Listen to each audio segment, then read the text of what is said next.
Το τελευταίο. Με πήρε τηλέφωνο μια καλή καλόγρια. Έχουμε σήμερα Πέμπτη. Θα με πήρε τη Δευτέρα που μας επέρασε.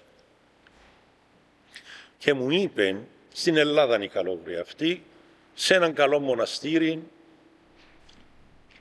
έβρεξε και εκεί πάρα πολύ και η καλόγρια αυτή ήταν υπεύθυνη από τη γερόντισσά της να προσέχει τα γίδια και να ταΐζει τα ζώα της μονής. Είχαμε, λέει, λίγα κοτόπουλα και καμιά εικοσαριά γίδια. Και της είπε και η ηγουμένη, της λέει, αδερφή, να πουλήσουμε μερικά γίδια. Είναι πολλά, λέει, σε ένα μοναστήρι θέλει τώρα 20, της λέει, γίδια να σε κάνουμε βόσσενα. Αφού δεν προλαβαίνει να τα ταΐσεις. Και σκεφτόμαστε, λέει, να τα δώσουμε σε διάφορους ανθρώπους που βοηθούν κατά καιρούς στο μοναστήρι και να κρατήσουμε μόνο 2-3 για το γάλα. Κοίτα, λέει, το τέλος μιας αγρυπνίας που έκαναμε, επειδή κοιμήθηκα 2-3 ώρες, αλλά, λέγε, συνήθισα τα ζώα η ώρα 5:30, πριν να μπούμε στην ακολουθία, να πηγαίνω τα ταΐζω. Έβαλα το ρολόι, λέει, 5:30 ώρα, ήμουν στον δρόμο, πήγα, λέει, στο στάβλο, έπιασα σανό και τροφές να πάρω στα κοτόπουλα και ιδιαιτέρως στα γίδια. Λέει, καταλάβαμε λόγω της αγρυπνίας ότι οι βροχές ήταν τόσο πολλές. Κατέβησε, λέει, ένα νερό το δρομάκι που πηγαίναμε προς το Μαντρί, γέμωσε λάσπες και να γλιστρήσεις ήταν επικίνδυνο και να πατήσεις μέσα να μην βγεις από τις λάσπες. Πω, λέει, πώς θα πάω τώρα στα γίδια. Καλά, είπαμε με την γερόντισσα, να μην κρατήσουμε τίποτε, καλέ. Να τα σφάξουμε και άλλα να τα δώσουμε. Και αμέσως, λέει, νιώθω σε απόσταση 2-3 μέτρα μια ολοφώτινη παρουσία μιας γυναίκας, η οποία έστεκε 1 μέτρο πάνω από τη γη. Γυράζω και την βλέπω, ποια είσαι, της λέει. Ενώ, λέει, ήταν ντυμένη σαν καλόγρια, από πάνω της είχε ένα φωτεινό χιτώνα, ολόλευκο, έλαμπε. Είμαι η Αγία Γερόντισσα Γαλαχτία. Δεν με κατάλαβες? Γερόντισσα, μα πώς εντύθηκες έτσι, της λέει. Εσύ μια ζωή σου μες στα μαύρα. Έτσι είμαστε εδώ πάνω, μες στη δόξα του Θεού. Άκουσε, κόρη μου, να πας να ταΐσεις τα γίδια. Μα πώς θα πάω, Γερόντισσα? Δεν βλέπεις τη βροχή, τι λάσπη είναι κατέβασε. Της λέει, πού είναι τη λάσπη? Να, μην βλέπεις εσύ, της λέει, που είσαι Αγία και στέκεις στον αέρα. Εγώ δεν μπορώ να σταθώ στον αέρα, αν έχω σώμα. Λοιπόν, της λέει, παιδί μου, στο όνομα του Πατρός και του Υιού και του Αγίου Πνεύματος, και έκαμε το χέρι της ένα έτσι, λέει, και οι λάσπες πήγαν δεξιά και αριστερά, λες κι ήταν ο Μωυσής που άνοιξε την ερυθρά θάλασσα. Και της λέει, πέρασε, κόρη μου. Δεν έμαθες ακόμα να μας επικαλείσαι? Γιατί είμαστε στον ουρανό και εμείς και οι Άγιοι Άγγελοι.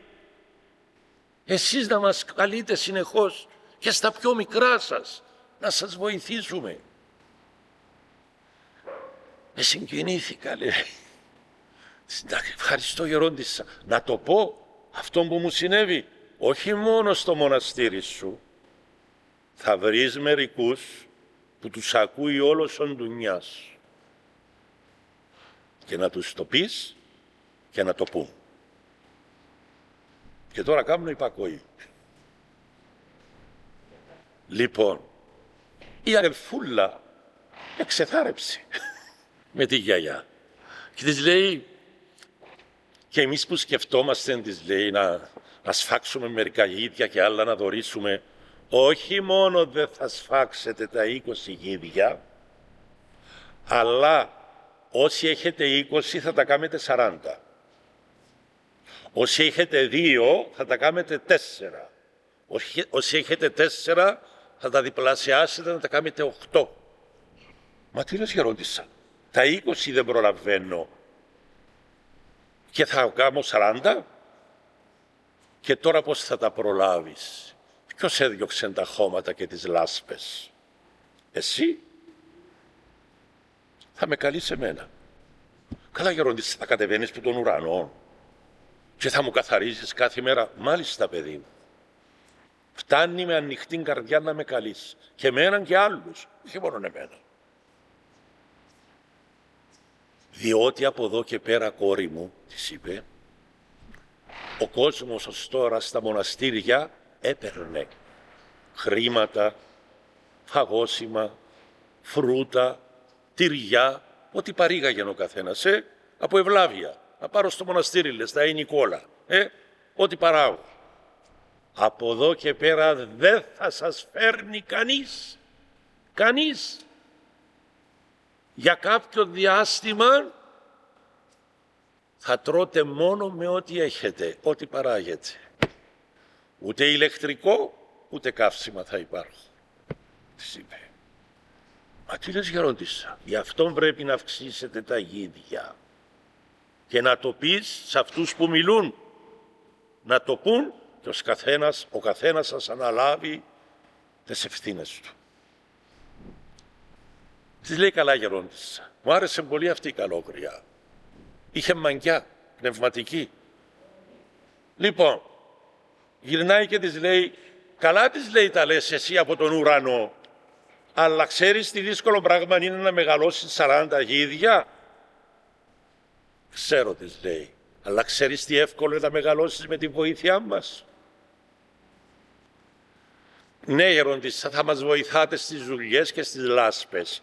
Όταν θα πάω στο στάβλο να πάρω σανό, και τα σανά, έτσι μου είπε, κάμια εντύπωση που το είπε στο πληθυντικό, τα σανά θα είναι μόνο για τα 10. Τα άλλα 30 δηλαδή θα πεινάσουνε, αφού δεν θα μας φέρνει και κανείς. Δεν θα υπάρχει αυτοκίνητο ηλεκτρισμός, δεν θα υπάρχει νερό τρεχούμενο. Λοιπόν, τι λες δηλαδή, πώς θα ταΐσουμε με πόσα σανά θα ταΐσουμε εμείς αυτά τα ζά? Και τι της είπε η γερόντισσα? Άκουσε, κόρη μου, θα έχετε στο στάβλο 4 μπάλες σανό. Θα πας τη μια ημέρα και θα πιάσεις τη μία. Θα ταΐσεις τα ζώα σου. Τη δεύτερη ημέρα θα πάρεις την άλλη μπάλα. Θα ταΐσεις τα υπόλοιπα. Και εκεί που θα αρχίσεις να σκέφτεσαι, θα μας τελειώσουν τα σανά και θα πεθάνουνε τα ζά, εμείς και οι άγγελοι σας, τα 2 που θα μείνουν σανά θα τα κάνουν 22. Από εδώ και πέρα, στις δύσκολες μέρες που έρχονται, δεν θα ζήσετε με τη λογική του αιώνος τούτου, αλλά με την ευλογία και την πίστη. Φτάνει να μας επικαλείστε εμάς με πίστη. Συγγνώμη, της λέει, μια τελευταία ερώτηση, γερόντισσα Γαλαχτία. Μόνον τα σανά θα αυξάνονται? Όλα, παιδί μου, όλα. Θυμήθου τον προφήτη Ηλία. Θα ζήσετε ευλογημένες μέρες. Και ας μην υπάρχει πολλή τεχνολογία προς στιγμής. Μετά θα αποκατασταθούν όλα. Αλλά πρέπει να δώσετε εξετάσεις, τι πίστη έχετε. Ακούτε? Δηλαδή προς στιγμής θα ταλαιπωρηθεί και το στομαχάκι μας και η καρδούλα μας και ο φόβος μας, για να δει ο Θεός την εμπιστοσύνη μας σε Αυτόν και μόνον σε Αυτόν, στους Παναγία, μητέρα Του και μητέρα μας, στους Αγίους και στους Αγίους Αγγέλους. Ξεκινάτε από τα τώρα. Εκπαιδευτείτε και εσείς και τα παιδιά σας. Δεν είναι τα πολλά. Και θα με θυμηθείτε. Και εμένα να με ξεχάσετε. Τη γερόντισσα Γαλακτεία, τον Αρχάγγελο Μιχαήλ, όλους τους Αγίους Αγγέλους και όλους τους Αγίους, δεν θα τους ξεχάσετε. Γιατί ο ελαιών και τρέφων και συντηρών τα σύμπαντα Χριστέ ο Θεός, πλούσιοι επτόχευσαν και επίνασαν, οι δε εξητούντες των Κύριων, ου και λατωθήσονται παντός αγαθού. Όλα αυτά βρε, θα τα ζήσουμε. Τώρα περνούμε δοκιμασίες σε όλα τα επίπεδα. Και τα παιδιά μας θα τα φροντίσει η Παναγία μας και τους μεγάλους. Εδώ θα φροντίσει για το φάγομεν και πίομεν. Δεν θα φροντίσει την ψυχούλα των παιδιών μας, αλλά δες, πως είπε εκείνη η μεγαλομάτα κυρία που ήρθε και έκατσε εδώ προηγουμένως, θα πω των παιδιών μου, λέει, να μάθουν να μιλούν και να ομολογούν. Και αν είναι μικρούγια, ο άλλος από εδώ, ο Αρκατζίτης, ο Κύπρος τι είπε, στα μικρά να βάλουμε φίλτρα. Να τα μάθουμε από τώρα την ποιότητα. Όταν κάνεις έναν παιδί που αγαπά την ποιότητα, στο φαΐ, στη μουσική, στη ψαλμοδία, στην προσευχή, στη γυμναστική, στο διαδίκτυο, να ψάχνει να βρει την ποιότητα. Αυτό το παιδί στείλε το μετά τα 12 όπου θέλεις. Έτσι. Και παντού οι άγγελοι του θα το καθοδηγούν. Ευχαριστώ πολύ. Ήταν μια πάρα πολύ ωραία συνάντηση απόψε.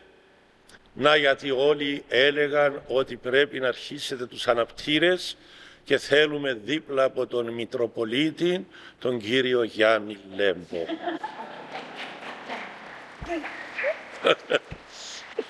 Λοιπόν, και έλεγα, κοίτα ρε να δεις που ο κόσμος θέλει στάρ. Και του έλεγα, Γιάννη μου, μα τι σου βρίσκουν, παιδί μου. Όλοι μου γράφουν, σε παρακαλούμε. Δεν ήταν ωραίος ο Πάτερ Θωμάς. Μου είπε μάλιστα, τώρα τον πήρα τηλέφωνο, έκαμε εγχείρηση και αναρώνει και αύριο θα λειτουργήσει κιόλας. Λοιπόν, και μου λέει να πει στο Γιάννη τον ευχαριστώ που 3 αναπτήρες μου παραχώρησαν το δικαίωμα να τους ανάβω εγώ. Ακούς τι καλός παπάς. Έτσι. Σας ευχαριστώ όλους. Καλή δύναμη.